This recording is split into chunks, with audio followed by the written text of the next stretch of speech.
یو حدیث د څلورم امام مولوی الهی الیک اشکو نفسا بالسوء امارة خدای اغه نفس چې که د تکوم څنګه مو ډیر برای او طرف ته بیایي و الی الخطیه مبادره اشتباهات و طرف ته بیایي و بمعاصیک مولعه ولسخطک متعرضه اغه سی نفس څنګه گناهانو نه مړیږي.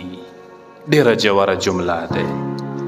د جملین لږ سوچ وکوي. مولا د سی څلورم امام دی بمعاصیک مولعه عربی کې ولع مولعه ویلی شي سیر نشدن چې انسان مړیږي نه. انګریزانو یوه فرموله جوړه کړې د فروید څه ویلي دي چې سیکس پکار دی آزاد شي جنسیات تا دا چې انسان موړ شي شهواتونه. امام دغه یوې وړې جملې کې دغه نه کرش کړی زه دا باطله نظریات دی. نفس هېڅ کله نه مړیږي ګناهانو نه.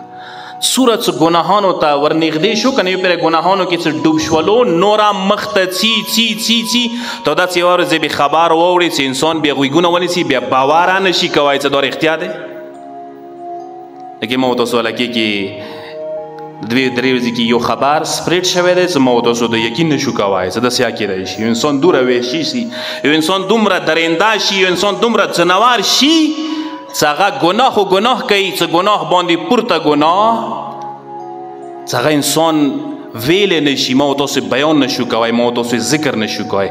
خو دا دی که نه چې نفس نه مړیږي. یاد وساتو کوم کسان چې ګناه کې لګیا دي یا مخته دي د هغوی دپاره یو د خطرې ګنټی دی څه نفس ونیسوی کنټرول یې کو څه کنټرول نه کو دا شاید ځناور هر یو انسان نه جوړېدای شي بیا یې کنټرول نشي کوای. بیا څه خلته ګناه انسان کوي. ته وکسه نن انګریز چېرته رسېدلی دی؟ او انګریز ښځې سړي والا رجحان ختم شوی دی. ښځې والا رجحان سړي کاملو طرف ته لاړ ووتو، ځناورو سوادو طرف ته خبره ووتله. نفس دوره خطرناک شی دی.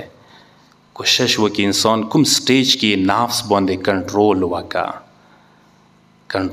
څومره چې لیفت نه ورکوي، توجه نه ورکوي. یاد وساته معنویاتو روحانیاتو عباداتو طرف ته توجه وي بیا نفس در باندې نه سپریږي.